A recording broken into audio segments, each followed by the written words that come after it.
y'all, it's your girl Andrea from Ubora Traveling Services. So I just wanted to do a quick video to provide you with some information regarding some travel orders that will come into play this upcoming week. Now, if you haven't already done so, make sure you like this video and subscribe to this channel so that you can stay in the loop regarding updates in the world of travel.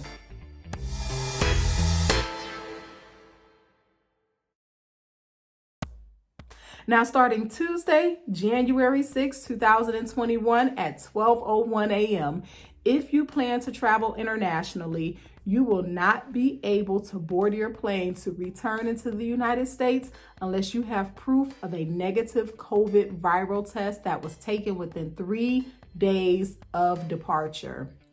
Now, for anyone that plans to travel to the United States, any passenger that is U.S. bound, whether you are a citizen of the United States or you're just traveling through the United States to go back home to your country, you will not be able to enter into the United States if your age is 2 and older and you do not have proof of a negative COVID test, or if you do not have documentation to show that you had recently recovered from COVID-19. So that means you had documentation to show that you were positive within the last 3 months, and then documentation from a healthcare provider or a public health official granting you permission to begin traveling again or to return to work or school. The airlines will be reviewing documentation before you board your flight. So any passenger that fails to provide the necessary documentation or refuses to provide the necessary documentation, you will be denied access to board the plane. Now, if you are positive for COVID-19 or begin to show symptoms of being ill, then you will be required to self-isolate until you have recovered from that illness. After you return to the United States, the CDC does recommend that everyone self-quarantines for 7 days. They're also asking that you go and receive a test, a COVID test, within 3 to 5 days of returning.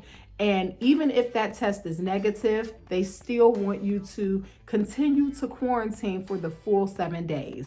Now, if you choose not to get tested again once you return, then they're asking that you self-quarantine for 10 days instead of 7. If you're traveling from a U.S. territory or possession into the United States, such as Guam, American Samoa, Northern Mariana Islands, the Commonwealth of Puerto Rico, or even the U.S. Virgin Islands, you do not have to have a negative test to enter into the States or to board the plane to enter into the States. So the requirement to have a negative COVID test does not apply if you're traveling by land, only if you travel by air. But President Biden did sign an executive order for the Secretary of State in consultation with the Secretary of HHS, Secretary of Transportation, Secretary of Homeland Security, and the Director of the CDC to begin diplomatic outreach to Canada and Mexico regarding public health protocols for land ports of entry. So more information is to come regarding this matter. They have until February 4th to present the president with a plan of action in collaboration with those other countries. The CDC will not provide any reimbursement for any cost that's associated with your trip being delayed due to COVID-19.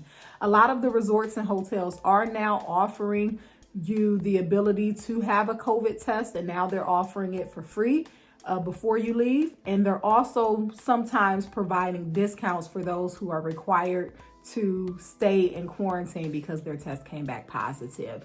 But again, it's best if you're working with a travel agent or that you've done a lot of thorough research on your own. And again, travel insurance is always good to have as well. So make sure you research your travel insurance to ensure that it will cover you in those type of situations. So that's my update for today. I hope you like this content. Be sure to like and subscribe to this channel. And until next time, take care and stay safe. Ciao.